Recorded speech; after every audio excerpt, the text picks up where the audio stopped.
Hi friends, अस्सलाम वालेकुम। मी अहमद सुमरो। आज हम डिस्कस करेंगे सिंध लैंड रेवेन्यू एक्ट 1967 के ऊपर। यह हमारी लेक्चर सीरीज़ नंबर 19 है, जिसमें हम chapter number 4 procedure of revenue officers, जो कंसिस्ट है सेक्शन 19 से लेकर 35 तक, वो डिस्कस करेंगे आज हम। तो सेक्शन 19 डिफ़ाइन कर रहा है subordination of revenue officers, means के जो रेवेन्यू ऑफिसर्स हैं उसके सबऑर्डिनेशन। तो इसमें सिंपल ये डिफ़ाइन कर रहा है कि रेवेन्यू के जो भी ऑफिशियल एक्ट्स, जो भी ऑफिशियल ड्यूटीज़, जो भी ऑफिशियल एक्शंस, जो भी ऑफिशियल प्रोसीडिंग है, उसके अलावा अगर रेवेन्यू ऑफिसर को कोई फंक्शन परफॉर्म करवाना है तो, और वो फंक्शन लॉ में भी एब्सेंट है, जो भी रेवेन्यू लॉ है उसमें एक्सप्रेसली बताया नहीं गया है, उसमें वो चीज़ लिखी नहीं हुई, वो फंक्शन लिखा ही नहीं गया, तो रेवेन्यू ऑफिसर अपने सबऑर्डिनेट जो भी ऑफिसर होंगे, रेवेन्यू ऑफिसर के कंट्रोल में जो भी ऑफिसर होगा, उसको डायरेक्शन देगा कि इस जगह, इस वक्त और इस मैनर में आपको ये फंक्शन परफॉर्म करना है, तो वो कर सकता है। तो 19 में जस्ट सिंपल ये डिफ़ाइन कर रहा था कि रेवेन्यू ऑफिसर के कंट्रोल में जो भी सबऑर्डिनेट ऑफिसर, मींस के कमिश्नर के सबऑर्डिनेशन में कलेक्टर है, कलेक्टर के सबऑर्डिनेशन में असिस्टेंट कलेक्टर है, तो उससे वो काम करवा सकते हैं। अगर लॉ में नहीं है तो वो डायरेक्शन देंगे, टाइम, वक्त और किस मैनर में करना है वो भी वाज़े करेंगे। सेक्शन 20 डिफ़ाइन कर रहा है powers to make rules as to procedure. तो इस सेक्शन में बेसिकली 3 बातें कर रहा है कि बोर्ड ऑफ रेवेन्यू गवर्नमेंट की मंजूरी, गवर्नमेंट के अप्रूवल से रूल्स बनाएगी, और जो रेवेन्यू ऑफिसर्स हैं उसके प्रोसीजर को रेगुलेट करने के लिए भी रूल्स बनाएगी, और उस प्रोसीजर के लिए रूल्स बनाएगी जो प्रोसीजर इस एक्ट में प्रोवाइड मेंशन नहीं किया गया हो, और जो भी रूल्स बनाएगी वो मुतसादिन इस एक्ट के ना हो, अनकंसिस्टेंट विथ दिस एक्ट ना हो।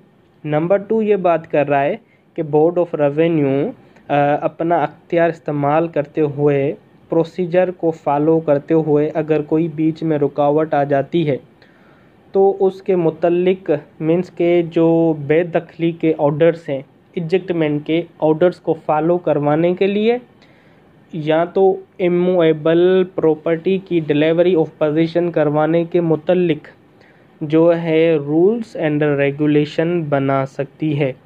इसके अलावा और जो रेवेन्यू ऑफिसर्स होते हैं, बोर्ड ऑफ रेवेन्यू के अंडर में जो भी रेवेन्यू ऑफिसर्स होते हैं, मीन्स के कमिश्नर, कलेक्टर, असिस्टेंट कलेक्टर, मुख्तियारकार, उनको सारे के सारे अख्तियार दे भी सकती है, या तो उनमें से कोई भी एक अख्तियार दे दे या कुछ अख्तियार दे दे जिनसे उसका डेली रूटीन जो है डिस्टर्ब ना हो, तो उसके मुतल्लिक भी रूल्स बना सकती है बोर्ड ऑफ रेवेन्यू।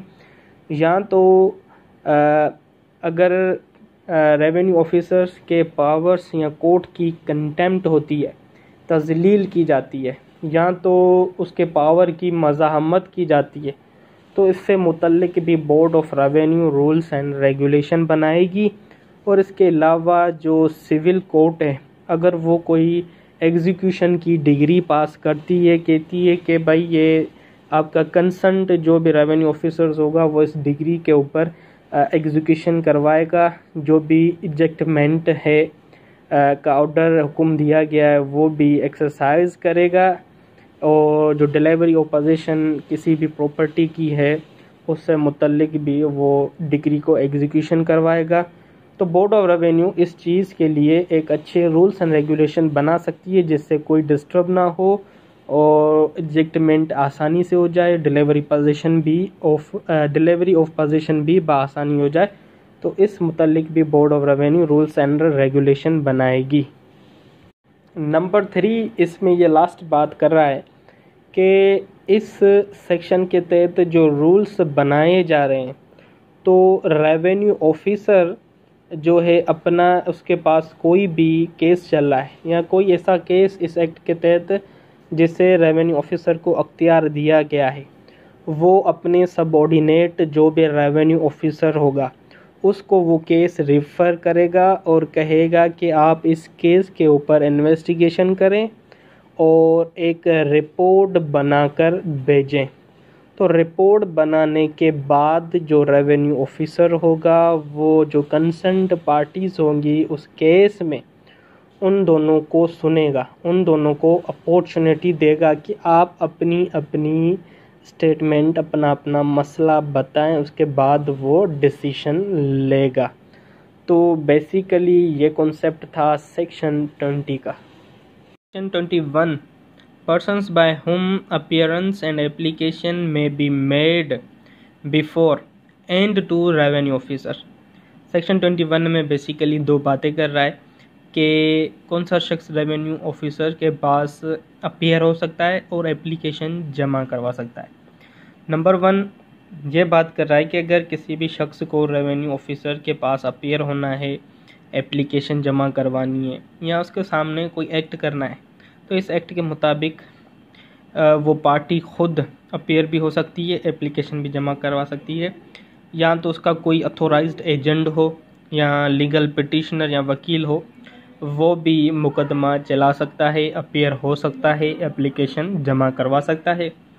फर्दर इसमें ये बता रहा है एक्सेप्शन कि अगर कोई अथोराइज्ड एजेंट या लीगल पिटिशनर वो अटेंडेंस दे रहा है और जो शख्स इन्वॉल्व है वो पर्सनली वो अटेंडेंस नहीं दे रहा, तो बोर्ड ऑफ रेवेन्यू के आर्डर के मुताबिक जो उसकी पर्सनल अटेंडेंस लाजमी है, वो इस एक्सक्यूज़ ये नहीं कहेगा, ये बहाना नहीं करेगा कि मेरे एजेंट या मेरे लीगल पिटिशनर वकील आ रहे हैं, उसकी पर्सनल अटेंडेंस मैंडेटरी है। नंबर 2 में ये बता रहा है कि जो लीगल पिटिशनर मीन्स के जो वकील है उसकी फ़ीस या उसको जो भी प्रोसीडिंग में कॉस्ट हुए हैं वो हम रेवेन्यू ऑफिसर के सामने अलो नहीं करेंगे या रेवेन्यू ऑफिसर अलो नहीं करेगा जब तक कि कोई ऑफिसर कंसिडर ना करे या वो कोई वैलिड रीज़न रिकॉर्ड ना करवाए इन रिटन या वो वैलिड रीज़न लेकर क्लेम ना करे, तब तक रेवेन्यू ऑफिसर कुछ नहीं करेगा। हाँ, इन केस कि अगर वो कोई वैलिड रीज़न रिकॉर्ड करवा देता है इन रिटन, तो रेवेन्यू ऑफिसर उसे अलो करेगा। तो सिंपल ये था section 21। Section 22 powers of revenue officers to summon persons to give evidence and produce documents. तो सेक्शन 22 में सिंपली ये डिफ़ाइन कर रहा है क्लास नंबर 1 में कि रेवेन्यू ऑफिसर किसी भी शख्स को समन भेज सकता है उसकी जिस शख्स की अटेंडेंस मैंडेटरी हो, नेसेसरी हो। किस पर्पस के लिए समन भेजेगा? एविडेंस की, अगर एविडेंस के मुतल्लिक या कोई डॉक्यूमेंट प्रोड्यूस करने उसके मुतल्लिक किसी भी शख्स को रेवेन्यू ऑफिसर समन भेज सकता है। क्लास नंबर 2 में ये डिफ़ाइन कर रहा है कि जिस शख्स को समन भेजा जा रहा है या उसके लीगल पिटिशनर या लीगल जो अथोराइज्ड एजेंट है उसको कोई समन रिसीव होता है, तो जिस शख्स के लिए समन भेजा जा रहा है वो शख्स बाउंड है कि उस समन में जो टाइम, जो प्लेस मीन्स के कोर्ट की कोई जगह और वक्त बताया गया होगा, उस शख्स को समन के मुताबिक वहाँ पहुँचना है, वो बाउंड है, उसको अपीयर होना है।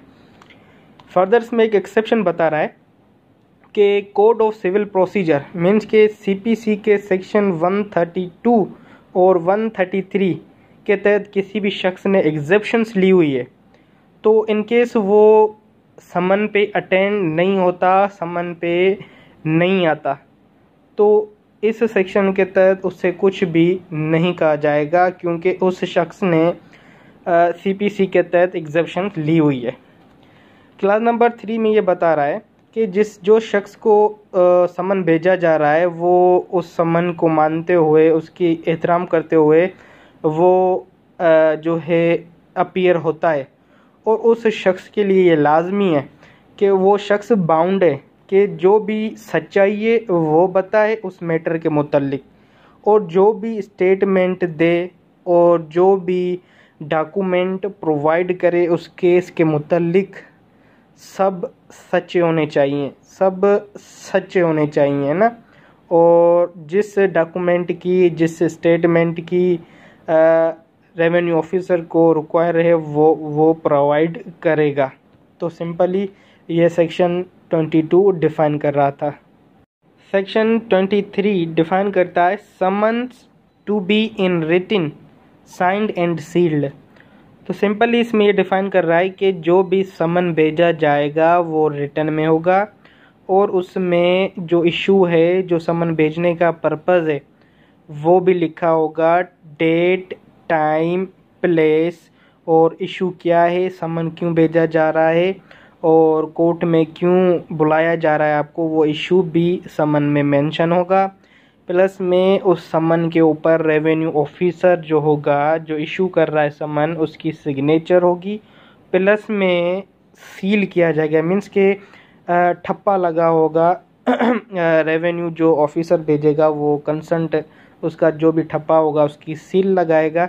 सील लगवाने के बाद उस शख्स को दिया जाएगा जिसके लिए वो समन बनाया गया है। तो सिंपली ये सेक्शन 23 डिफ़ाइन कर रहा है। Section 24 mode of service of summon. Summon भेजने की सर्विसेज या समन भेजने के तरीके क्या होंगे।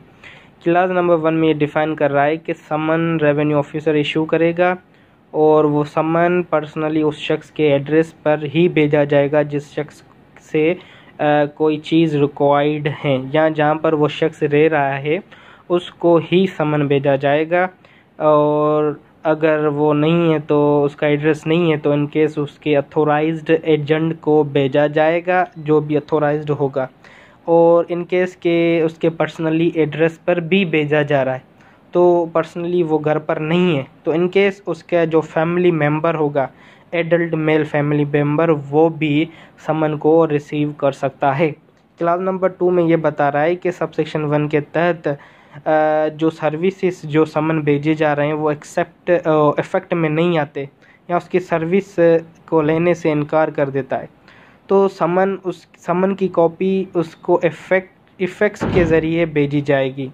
या तो उसकी जो लास्ट नोन प्लेस थी, मीन्स के लास्ट मर्तबा जहाँ वो रह रहा था वहाँ पर भेजा जाएगा, या जिस रेवेन्यू के पास कोई केस चल रहा है या जिस रेवेन्यू ऑफिसर ने समन भेजा है उसकी डिस्ट्रिक्ट में, उसकी जुरिडिक्शन में वो शख्स रह ही नहीं रहा, वो कोई दूसरे डिस्ट्रिक्ट में रह रहा है, तो इन केस वो रेवेन्यू ऑफिसर दूसरे डिस्ट्रिक्ट रेवेन्यू ऑफिसर को कहेगा, मीन्स कहेगा कि इधर जो है ना 2 तरीके बता रहा है, वो मीन्स के वो दूसरे डिस्ट्रिक्ट ऑफिसर को कहेगा समन भेजने के लिए, तो दूसरे डिस्ट्रिक्ट का जो रेवेन्यू ऑफिसर होगा वो क्या करेगा, मीन्स के कलेक्टर की इधर बात हो रही है डिस्ट्रिक्ट लेवल पे, तो कलेक्टर एक पोस्ट सेंड करेगा उस शख्स के एड्रेस पर जहाँ पर वो शख्स रह रहा है, और जो तरीका सबसेक्शन 1 के तहत बताया गया है उस ही तरीके से समन भेजा जाएगा।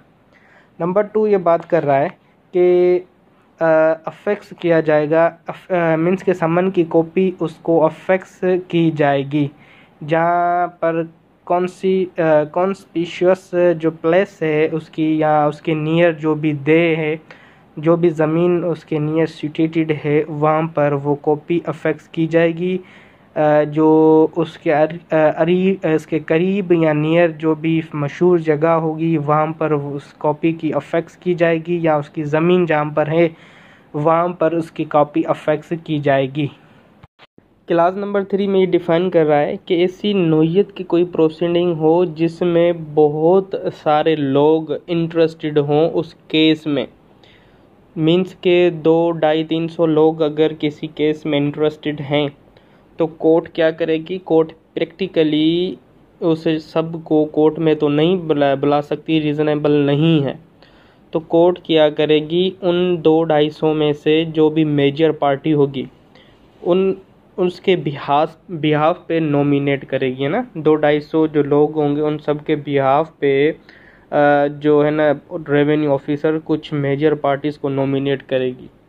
नॉमिनेट करने के बाद उसको डायरेक्शन देगी कि भाई ये शख्स, इनको मैंने नॉमिनेट किया है, और उनको समन भेज देगी कि भाई आप हाजिर हों कोर्ट में।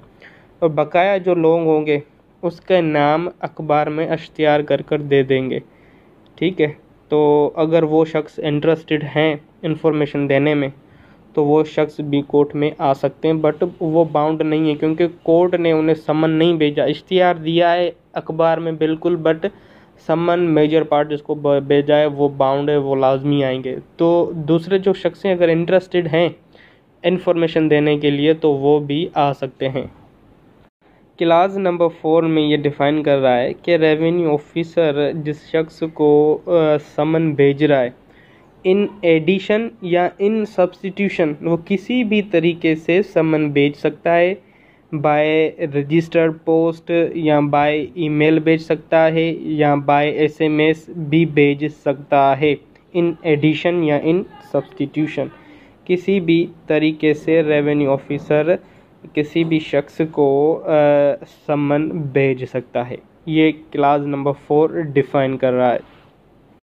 क्लास नंबर 5 में सिंपल ये बता रहा है कि जो ऊपर हमने क्लास नंबर 4 में बात की कि बाय रजिस्टर पोस्ट, ईमेल के ज़रिए या एसएमएस के ज़रिए जो समन भेजा जा रहा है, तो वो शख्स जिसको भेजा जा रहा है वो कंफर्मेशन दे देता है, या हम पोस्ट के ज़रिए भेजते हैं वो रजिस्टर कर लेता है, या हम ईमेल भेजते हैं, ईमेल की कंफर्मेशन या एसएमएस की कोई कंफर्मेशन आ जाती है, तो ये समझेंगे कि वो जो समन है वो डिलीवर हो गया है और समन की तामील मुकम्मल हो चुकी है। तो सिंपली ये डिफ़ाइन कर रहा था सेक्शन 24। सेक्शन 25 डिफ़ाइन कर रहा है modes of service of notice, order और प्रोक्लेमिनेशन और कॉपी दियर ऑफ। तो सेक्शन 24 और 25 जो है मिलते जुलते हैं। सेक्शन 25 में जो है नोटिस, ऑर्डर और प्रोक्लेमिनेशन की सर्विस के बारे में बता रहा है, 24 समन के बारे में बता रहा था। तो इसके क्लास नंबर 1 में ये डिफ़ाइन कर रहा है कि अगर कोई नोटिस या कोई ऑर्डर या कोई प्रोक्लेमिनेशन या किसी भी डॉक्यूमेंट की कोई कॉपी अगर रेवेन्यू ऑफिसर इशू करता है किसी पर्सन को देने के लिए, तो उस पर्सन को सेक्शन 24 के तहत जो तरीक़ेकार हमने पढ़ा था समन भेजने का, उस ही तरीके से नोटिस, ऑर्डर और प्रोक्लेमिनेशन या किसी भी डॉक्यूमेंट की कॉपी उस शख्स को भेजी जाएगी। क्लास नंबर 2 में डिफ़ाइन कर रहा है अगर ना ही कोई नोटिस या ऑर्डर या कोई प्रोक्लेमिनेशन या किसी डॉक्यूमेंट की कॉपी हम इस बेस पर वाइड नहीं करार देंगे कि भाई इस ऑर्डर में या इस नोटिस में उस शख्स का नाम या डेजिग्नेशन सही नहीं लिखी हुई।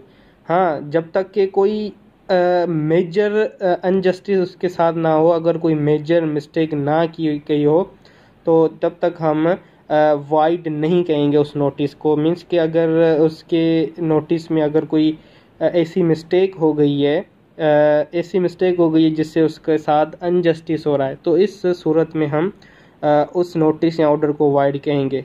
हम इस बिहाफ पे नहीं कहेंगे कि इसका नाम और डेजिग्नेशन गलत लिखी हुई है। तो सेक्शन 25 सिंपली यही डिफ़ाइन कर रहा था। सेक्शन 26 डिफ़ाइन करता है मोड ऑफ मेकिंग प्रोक्लेमिनेशन। तो सेक्शन 26 इश्तिहार देने के तरीके बता रहा है। तो जब रेवेन्यू ऑफिसर कोई प्रोक्लेमिनेशन इशू करता है तो वो प्रोक्लेमिनेशन जो इश्तिहार है वो उसके कुछ तरीके होते हैं। तो इस एक्ट के तहत जो भी तरीका बताया गया है, जो भी तरीका प्रिस्क्राइब्ड किया गया है, उसी तरीके से पब्लिकेशन होगी। और या तो बीट ऑफ ड्रम के ज़रिए, मीन्स के इसका सिंपल एग्जांपल ये है कि अर्तुगरुल जो ड्रामा चल रहा है तो उसमें जब कोई आता है तो क्या है, बाहर से ढोल बजाया जाता है, सब जो है इकट्ठे हो जाते हैं। तो बीट ऑफ ड्रम के वो ड्रम को बजा कर सब इकट्ठे होंगे, फिर बता देंगे, अनाउंस कर देंगे जो भी इश्तिहार होगा, जो भी प्रोक्लेमिनेशन होगी, या जो भी कस्टमरी उस वक्त जो भी कस्टमरी रिवायती कोई रिवायत हो उसके ज़रिए, या तो जो ऑस्पिशियस प्लेस मीन्स कि एक मशहूर कोई प्लेस होगी उसके एरिया की, वहाँ पर इफेक्सिंग करके कॉपी भेजी जाएगी, या तो उस शख्स के ज़मीन जहाँ पर है वहाँ पर वो इश्तिहार भेजा जाएगा या लगाया जाएगा। तो सिंपल ये सेक्शन 26 डिफ़ाइन कर रहा है। सेक्शन 27 डिफाइन करता है inquiries under the act to be deemed judicial proceeding. Class number 1 में ये डिफाइन कर रहा है कि हर इंक्वायरी जो इस एक्ट के तहत की जाए वो समझा जाएगा कि ये एक जुडिशल प्रोसीडिंग है, और ये इंक्वायरी सेक्शन 193 टू 19 टू 28 ऑफ पाकिस्तान पेनल कोड की मीनिंग में आएगी। और जो रेवेन्यू ऑफिसर इंक्वायरी कंडक्ट कर रहा है या होल्डिंग कर रहा है इंक्वायरी, तो ये समझा जाएगा कि ये कोर्ट के पर्पस के लिए इंक्वायरी की जा रही है। क्लास नंबर 2 में बता रहा है कि हर हियरिंग यहाँ जो भी डिसीशन होगा या जो भी इंक्वायरी होगी वो पब्लिकली होगी, और जो पार्टीज़ और जो अथोराइज्ड एजेंट होगा वो नोटिस पे अटेंड होगा। तो सिंपली ये सेक्शन 27 डिफ़ाइन कर रहा है। सेक्शन 28 डिफ़ाइन करता है language of revenue officers.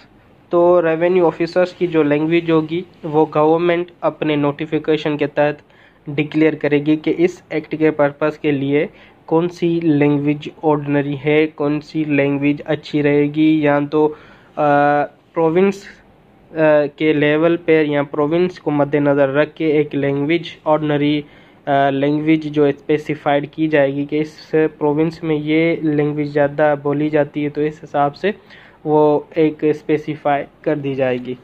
Section 29 define करता है arrest of defaulter to be made upon warrant. तो सिंपली जब इस एक्ट के तहत किसी भी डिफ़ॉल्टर को अरेस्ट किया जा रहा होगा तो उसको अरेस्ट करने के लिए ये लाजमी है कि रेवेन्यू ऑफिसर उसके अरेस्ट का एक वारंट जारी करे। जो कॉम्पिटेंट शख्स जिस शख्स को जो कॉम्पिटेंट अथॉरिटी है जिस शख्स को अरेस्ट करने जा रही है उसके लिए एक वारंट जारी करेगी, उसके बाद उस शख्स डिफ़ॉल्टर को अरेस्ट किया जाएगा। यह सेक्शन 29 डिफ़ाइन कर रहा है। सेक्शन 30 डिफ़ाइन करता है power of revenue officer to enter upon any land और premises for the purpose of measurement ETC। तो सिंपली सेक्शन नंबर 13 ये डिफ़ाइन करता है कि कोई भी रेवेन्यू ऑफिसर या उसका अथोराइज्ड पर्सन या रेवेन्यू ऑफिसर ने जिस शख्स को ऑर्डर दिया है तो वो शख्स किसी भी वक्त किसी भी शख्स की ज़मीन में इंटर हो सकता है।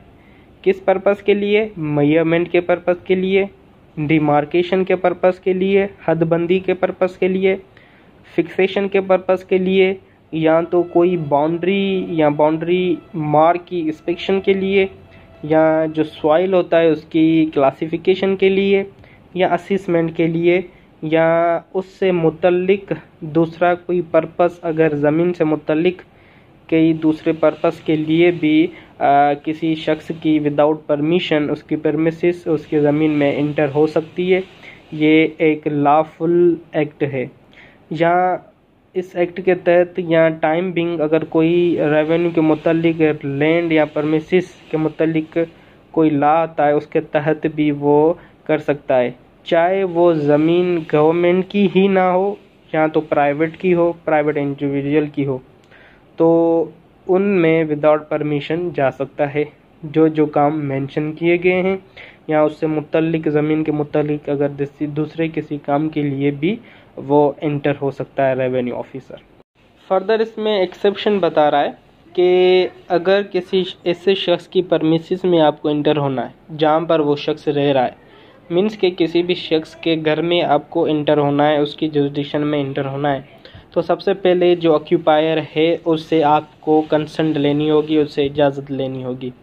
या इन केस आप इजाज़त नहीं लेते तो आप 7 दिन पहले उसको एक नोटिफिकेशन भेजेंगे, नोटिस भेजेंगे कि हम आपके घर को विज़िट करना चाहते हैं, सर्वे करना चाहते हैं, तो आप उनको भेजेंगे, उसके बाद आप जा सकते हैं। नंबर 2 एक्सेप्शन ये बता रहा है कि अगर आप किसी भी शख्स को सोशली या रिलीजियसली नुकसान पहुंचाते हैं, या मीन्स के किसी रिलीजियस मीन्स के मस्जिद में किसी की मस्जिद में या जा रहे हैं या रिलीजियस इंस्टीट्यूशन में आप जा रहे हैं, तो उसके रूल्स एंड रेगुलेशन को मद्देनज़र रखे जाएंगे। अगर आपके वजह से उसके रिलीजियस को कोई नुकसान पहुंचता है या उसको कोई सोशली कोई नुकसान पहुंचता है तो उसका जो भी होगा वो आप पेड करेंगे।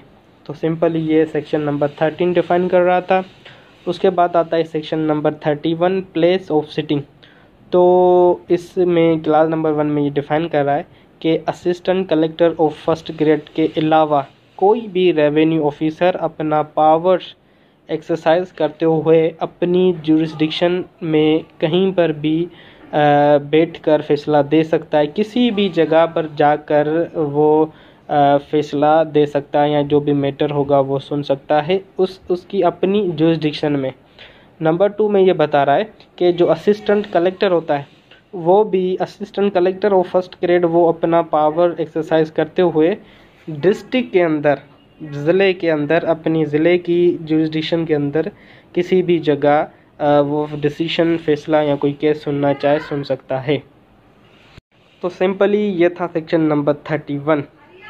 सेक्शन 32 डिफाइन करता है proceeding held on holidays. Holidays means के जिस दिन छुट्टी हो जहाँ पर गवर्नमेंट ऑफिशियली अनाउंस कर दे कि भाई आज आपका छुट्टी का दिन है। तो अगर रेवेन्यू ऑफिसर इस एक्ट के तहत हॉलीडे वाले दिन कोई प्रोसीडिंग चलाता है तो हम इस बेस पर वॉइड या अनवैलिड करार नहीं देंगे कि इस शख्स ने हॉलीडे वाले दिन ये प्रोसीडिंग चलाई है। तो कभी कभी क्या होता है कि वर्क बर्डन ज़्यादा हो जाता है तो रेवेन्यू ऑफिसर या कोई भी कोड आप ले लें वो हॉलीडेज़ में भी वो प्रोसीडिंग चलाती है। तो हम ये नहीं कहेंगे कि ये अनवैलिड या काला दम प्रोसीडिंग है। सेक्शन नंबर 33 डिफाइन करता है सील। सील्स मीन्स के मोहर या ठप्पा जो लगता है। तो गवर्नमेंट वक्तन ब वक्तन अपने नोटिफिकेशन के ज़रिए जो भी रेवेन्यू ऑफिसर हैं उनको सील्स भेजेगी, मोहर भेजेगी और उसकी साइज़, उसकी डिस्क्रिप्शन और कौन से ऑफिसर को कौन सी सील यूज़ करनी है वो गवर्नमेंट वक्तन ब वक्तन अपने नोटिफिकेशन के तहत बता देगी। सेक्शन नंबर 34 डिफाइन करता है कॉस्ट। मीन्स के इस एक्ट के तहत अगर कोई भी प्रोसीडिंग चल रही है उस प्रोसीडिंग में अगर कोई कॉस्ट होता है तो रेवेन्यू ऑफिसर को अगर सही लगेगा वो सोचेगा कि ये सही है तो उसको कॉस्ट अदा की जाएंगी जो प्रोसीडिंग में हुई थी। जैसे कि हमने सेक्शन नंबर 21 की क्लास नंबर 2 में लीगल पिटिशनर मीन्स के वकील की फ़ीस के हवाले से डिस्कस किया था, वही सेम ही बात यहाँ पर भी कर रहा है। बट इसमें एक शर्त ये रखी गई है कि जो कॉस्ट का ऑर्डर अगर रेवेन्यू ऑफिसर निकालेगा तो सबसे पहले तो वो उसका वैलिड रीज़न रिकॉर्ड करेगा। अगर वैलिड है तब ही अलाउ करेगा कॉस्ट जो भी प्रोसीडिंग में हुई, अदरवाइज़ नहीं। तो सिंपली ये सेक्शन नंबर 34 डिफाइन कर रहा है। सेक्शन 35 डिफाइन करता है पेनल्टी। अगर रेवेन्यू ऑफिसर प्रोसीडिंग के लिए किसी को समन भेजता है, नोटिस या ऑर्डर या प्रोक्लेमेशन भेजता है तो वो शख्स बाउंड है जिसे समन भेजा जा रहा है, नोटिस भेजा जा रहा है कि वो अटेंड करे और उस समन नोटिस या ऑर्डर में टाइम प्लेस भी मेंशन होगी और या तो जहाँ वो शख्स रह रहा है उसकी देह की लिमिट में कोई जगह मुकर्रर की जाए, जहाँ पर वो अपनी ज़मीन को कल्टीवेट कर रहा है वहाँ पर कोई ज़मीन मुकर्रर की जाए। तो वो शख्स लाइबल है कि उसके समन या नोटिस या ऑर्डर पे रेवेन्यू ऑफिसर के पास हाजिर हो, क्योंकि ये रेवेन्यू ऑफिसर का डिस्क्रिशन पावर है। अगर वो शख्स इन केस नहीं आता तो उस शख्स को 50 रुपये का फ़ाइन लगाया जाएगा या ज़्यादा से ज़्यादा जो 500 तक का फ़ाइन होता है वो लगाया जाएगा। तो सिंपली ये था हमारा आज का टॉपिक। इंशाल्लाह उम्मीद करता हूँ कि आपका कॉन्सेप्ट क्लियर हो गया होगा। अब मिलते हैं नेक्स्ट लेक्चर में, जब तक के लिए अल्लाह हाफिज़।